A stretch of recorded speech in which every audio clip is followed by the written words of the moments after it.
Hello everyone, welcome to Exam Nest. This is Ajay Sharma. आज हम logical reasoning and data interpretation पर based एक set discuss करने वाले हैं।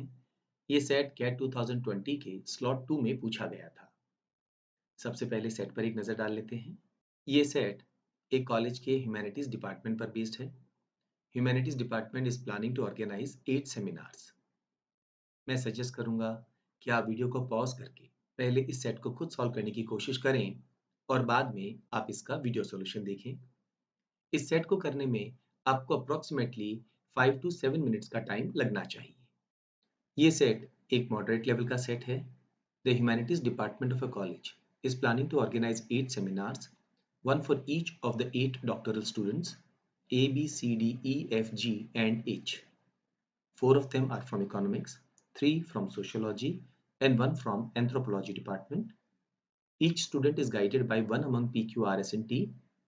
2 students are guided by each PR and T, while 1 student is guided by each of Q and S. Each student is guided by a guide belonging to their department. कुछ additional जानकारी और है। Each seminar is to be scheduled in one of 4 consecutive 30-minute slots starting at 9 a.m., 9:30 a.m., 10 a.m. and 10:30 a.m. on the same day. More than one seminars can be scheduled in a slot provided the guide is free. Only 3 rooms are available and hence at the most 3 seminars can be scheduled in a slot. Students who are guided by the same guide must be scheduled in consecutive slots. The following additional facts are known. आगे बढ़ने से पहले क्योंकि जो जानकारी अभी तक हमारे पास मिली है उसके बेस पे हम एक छोटी सी यहाँ पर टेबल कंस्ट्रक्ट कर लेते हैं। स्लॉट्स हमने लिख दिए हैं फर्स्ट कॉलम में 9 AM, 9:30, 10 AM and 10:30 AM। Second जो कॉलम होगा उसमें हम डिपार्टमेंट लिख रहे हैं कि वो इकोनॉमिक्स है, सोशियोलॉजी है या एंथ्रोपोलॉजी है। स्टूडेंट का नाम हम लिख देंगे, उनके लेटर से रिप्रेजेंट कर रहे हैं और गाइड का नाम। यहाँ पर हमने हर एक स्लॉट में 3 रोज बनाई है क्योंकि क्वेश्चन में क्लियरली मेंशन है यहाँ पर सेट में कि एट मोस्ट 3 सेमिनार साइमल्टेनियसली चल सकती है क्योंकि 3 रूम ही अवेलेबल है। Seminars by students from economics are scheduled in each of the 4 slots. हर एक स्लॉट में एक सेमिनार इकोनॉमिक्स के स्टूडेंट्स की हो रही है। बिकॉज इकोनॉमिक्स के डिपार्टमेंट से टोटल 4 स्टूडेंट्स हैं तो हम यहाँ पर एक काम कर सकते हैं। यहाँ पर एक हम इकोनॉमिक्स का स्लॉट यहाँ बुक कर लें, एक स्लॉट यहाँ पर बुक कर लें, 1 here and 1 here. Total 8 students हैं तो 4 तो हमने यहाँ पर ब्लॉक कर लिए हैं। A's is the only seminar that is scheduled at 10 AM. A is guided by R. 10 AM पे सिर्फ एक ही सेमिनार शेड्यूल हुई है और वो शेड्यूल हुई है A की और इन्हें गाइड कौन कर रहे हैं? R. इसका मतलब ये हुआ कि यहाँ पर और कोई भी सेमिनार इस पर्टिकुलर स्लॉट में शेड्यूल नहीं हुई है बिकॉज यहाँ पर लिखा है clearly A's is the only seminar that is scheduled. तो इस स्लॉट में अब हमारे पास में और किसी के लिए जगह नहीं है। आगे बढ़ते हैं।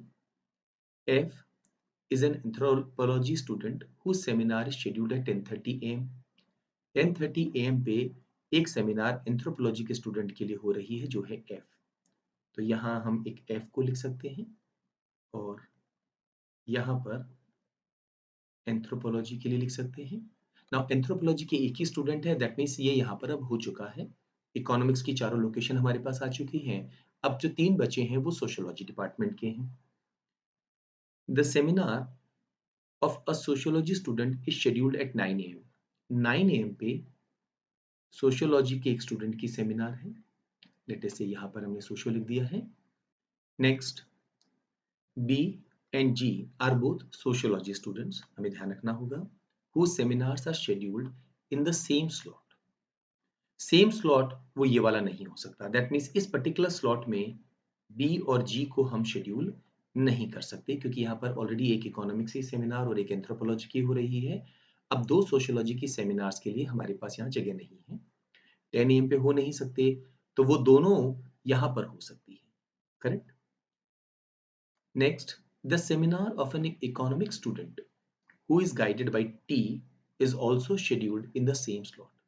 तो जिस स्लॉट में B और G होंगे उसी स्लॉट में एक इकोनॉमिक्स के स्टूडेंट भी होंगे जिनके गाइड का नाम है T। तो इस जानकारी को थोड़ा सा हम बाद में डील करेंगे। यहाँ पर एक अगर हम 7th पॉइंट पे नजर डालते हैं A and G are scheduled in 2 consecutive slots. अब G यहाँ नहीं आ सकते हैं, इसका मतलब है G को यहाँ आना ही पड़ेगा, तभी ये दोनों स्लॉट कॉन्जिक्यूटिव होंगे। G के साथ जुड़ा हुआ है सोशियोलॉजी और B भी उसी स्लॉट में है, तो हम कहेंगे ये भी सोशियोलॉजी के स्टूडेंट हो गए। यहाँ पर इकोनॉमिक्स के जो स्टूडेंट हैं उनके गाइड का नाम है T. So A and G are scheduled in 2 consecutive slots. ये हमारे पास में आ चुका है। अब अगर ध्यान से देखिए तो सोशियोलॉजी के 2 स्टूडेंट यहाँ हो गए हैं, एक यहाँ पर 3, 4 इकोनॉमिक्स के और एक एंथ्रोपोलॉजी के। दैट मीन्स सारी सेमिनार जो हमने प्लान की थी वो ऑलरेडी शेड्यूल हम कर चुके हैं। इसका मतलब है 9 AM के स्लॉट में अब और कोई सेमिनार नहीं होगी और 10:30 AM के स्लॉट में भी अब और भी कोई सेमिनार हम यहाँ शेड्यूल नहीं कर सकते। करेक्ट? अब जो बाकी जानकारी बची है उन्हें हम फिल करने की कोशिश करते हैं यहाँ पर। P who is guiding both B and C has students scheduled in the first 2 slots. वो B and C के गाइड हैं, कौन है? P. तो P के सामने हम लिख सकते हैं B यहाँ पर और P के स्टूडेंट जो हैं वो C हैं, वो डेफिनेटली वो भी सोशियोलॉजी डिपार्टमेंट से ही होंगे क्योंकि सेम डिपार्टमेंट के गाइड रहेंगे यहाँ पर, तभी हमको ध्यान रखना पड़ेगा। यहाँ लिखा हुआ है each student is guided by a guide belonging to their department. तो क्योंकि B सोशियोलॉजी का है, C को भी सोशियोलॉजी का होना पड़ेगा। तो अभी तक हमारे पास A, B, C, F और G के बारे में जानकारी आ चुकी है। D, E और H के बारे में हमारे पास कोई जानकारी नहीं है। तो यहाँ पर क्योंकि अभी 3 जगह बची है, हम एक काम कर सकते हैं, we can write down D और E और H here. Similarly, D, E, H here. And here also we can write down D, E और H. Now यहाँ पर एक बात और हमें ध्यान रखनी है, P, R and T हर एक गाइड जो है वो 2 स्टूडेंट्स को गाइड कर रहे हैं। अगर हम R पे नजर डालते हैं तो R यहाँ पर गाइड कर रहे हैं एक स्टूडेंट को जो इकोनॉमिक्स से है, तो दूसरा स्टूडेंट भी इकोनॉमिक्स का होगा। इसका मतलब है R को हम यहाँ पर 9:30 AM के स्लॉट पे नहीं रख सकते। रूल क्लियर है कि वो कॉन्जिक्यूटिव स्लॉट्स में होने चाहिए, लेकिन R को अगर हमने यहाँ प्लेस कर दिया तो R के एक स्टूडेंट सोशियोलॉजी डिपार्टमेंट से होंगे और एक इकोनॉमिक्स से, जो अलाउड नहीं है। तो अगर R को हमने यहाँ प्लेस किया है तो R का जो सेकंड सेमिनार जिसको गाइड कर रहे हैं वो 10:30 AM स्लॉट पे होगा। तो अब R के दोनों ही हमें स्लॉट यहाँ पर मिल चुके हैं। What about P? उनके 2 स्लॉट्स हमें मिल चुके हैं। टी का एक जो सेमिनार है वो हो रहा है 9:30 AM पे और ये है इकोनॉमिक्स का, तो इनका सेकंड सेमिनार भी इकोनॉमिक्स पे होना चाहिए। वो सेमिनार 10 AM पे तो हो नहीं सकता, तो कंसेक्यूटिव स्लॉट में अगर हम बात करें तो टी का ये सेमिनार यहाँ होना चाहिए क्योंकि ये भी इकोनॉमिक्स का है। अब बच गए हैं हमारे पास Q एंड S, उनके बारे में कोई डेफिनेट जानकारी नहीं है क्योंकि वो दोनों ही एक-एक जो सेमिनार है उसे गाइड कर रहे हैं। तो हम यहाँ पर 2 पॉसिबिलिटीज पे वर्क करेंगे। अगर यहाँ Q प्लेस करते हैं तो यहाँ S होंगे और अगर हम यहाँ पर Q को प्लेस करते हैं तो यहाँ पर हमें S को प्लेस करना होगा। एक बार टेबल हमने कंस्ट्रक्ट कर ली है, अब क्वेश्चंस को आसानी से आंसर कर सकते हैं। First question, which one of the following statements is true? Only one seminar is scheduled in the second slot. ये एक false statement है because second slot में 3 seminars हमने यहाँ पर schedule की है। 3 seminars are scheduled in the last slot. Last slot में सिर्फ 2 seminars schedule हुई हैं. This is not our answer. 3 seminars are scheduled in the first slot. As we can see यहाँ पर सिर्फ 2 seminar slot हमने schedule की है. This cannot be our answer. 2 seminars are scheduled in the first slot. Definitely यही हमारे इस question का आंसर होगा। Next question, who all are not guiding any economic students? First option पे नजर डालते हैं, P, R and S. यहाँ R जो है वो इकोनॉमिक्स के स्टूडेंट को गाइड कर रहे हैं। This can not be our answer, इसीलिए हम सेकेंड ऑप्शन को भी रिजेक्ट कर देंगे और फोर्थ ऑप्शन को भी हमें चेक करने की जरूरत नहीं है क्योंकि R यहाँ पर कंफर्म ऐसे पर्सन हैं जो इकोनॉमिक्स के स्टूडेंट को गाइड कर रहे हैं। अगर हम थर्ड ऑप्शन पे नजर डालें, डेफिनेटली यही आंसर होगा। P आप देख सकते हैं सोशियोलॉजी के स्टूडेंट को गाइड कर रहे हैं। Q और S की अगर हम बात करें तो सोशियोलॉजी एंड एंथ्रोपोलॉजी को, ऑर्डर कुछ भी हो सकता है लेकिन कोई भी इनमें से इकोनॉमिक्स के स्टूडेंट को गाइड नहीं कर रहे हैं। यही हमारे इस क्वेश्चन का आंसर होगा। Next question, which of the following statements is necessarily true? Q is guiding G. Now Q की 2 पॉसिबल लोकेशन है, या तो वो यहाँ होंगे या वो यहाँ होंगे। इस केस में yes he can guide G, but इस केस में he will be guiding F. तो ये गारंटी नहीं है कि क्यू जी को गाइड कर रहे हैं। इस ऑप्शन को हम हटा सकते हैं।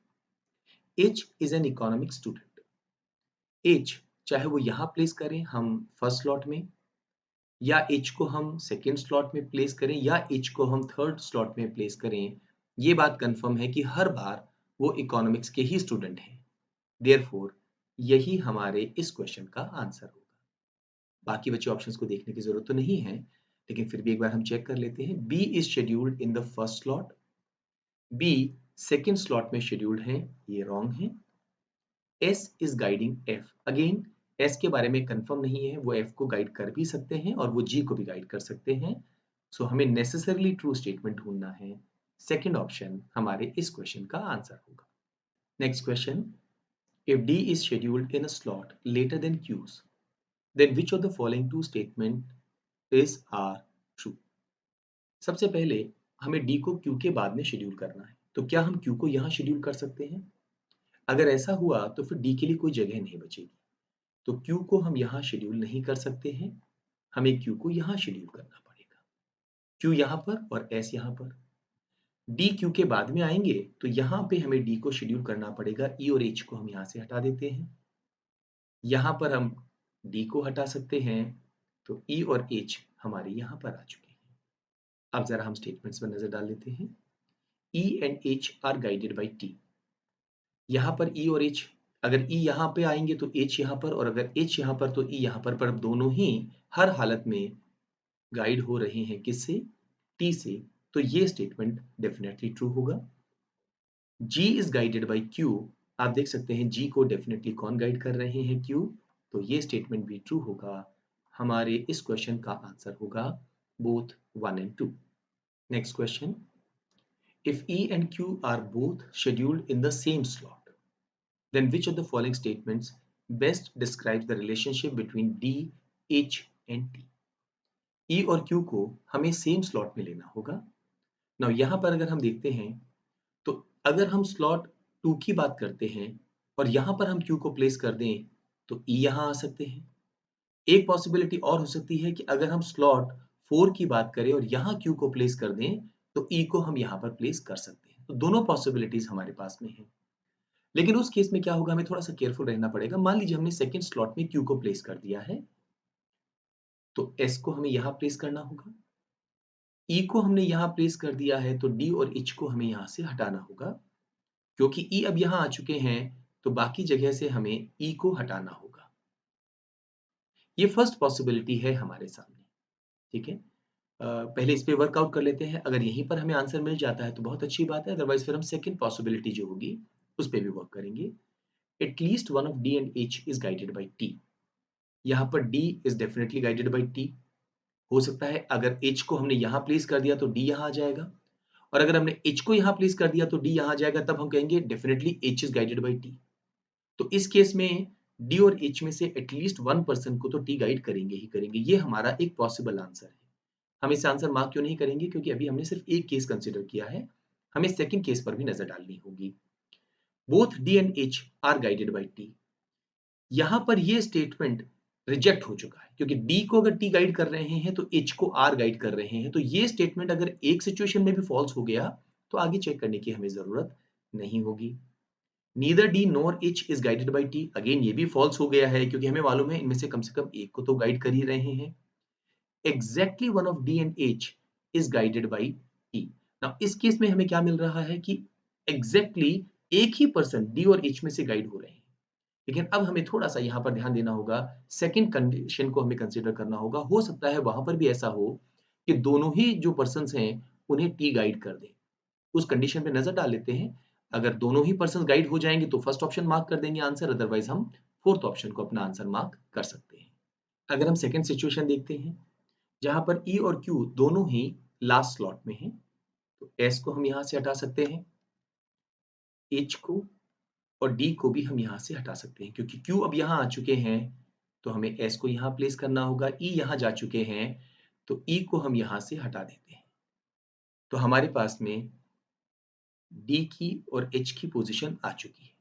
अब आप यहां देखेंगे कि इस केस में डी एंड एच दोनों को कौन गाइड कर रहे हैं? टी, यानी दोनों को कोई सेम पर्सन गाइड कर रहे हैं टी, तो फोर्थ ऑप्शन भी अब हम रिजेक्ट कर सकते हैं। तो हमारे इस क्वेश्चन का आंसर क्या होगा? At least one of D and H is guided by T. Last question, if D is scheduled in the slot immediately before Q's, then which of the following is not necessarily true?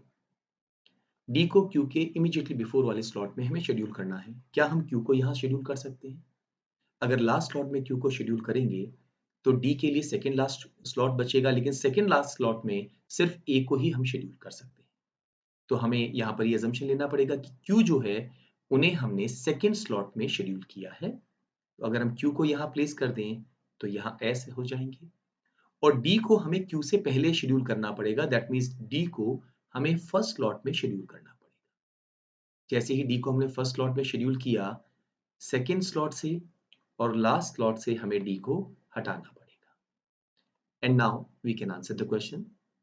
G is guided by Q, ये necessarily true है, so ये हमारा answer नहीं होगा। Question पूछा है not necessarily true.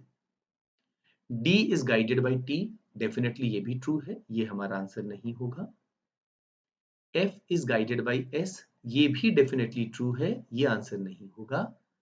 E is guided bye R, E के बारे में कंफर्म नहीं है, E can be guided by T और बाय R, तो ये वाला ऑप्शन हमारे इस क्वेश्चन का आंसर होगा। मॉडरेट लेवल का सेट था एंड डेफिनेटली एग्जाम में इस सेट को अटेम्प्ट किया जाना चाहिए था। अल्टीमेटली 6 क्वेश्चंस हमें यहाँ पर मिल रहे थे एंड आसानी से आप ऑल 6 क्वेश्चंस को करेक्टली मार्क कर सकते थे।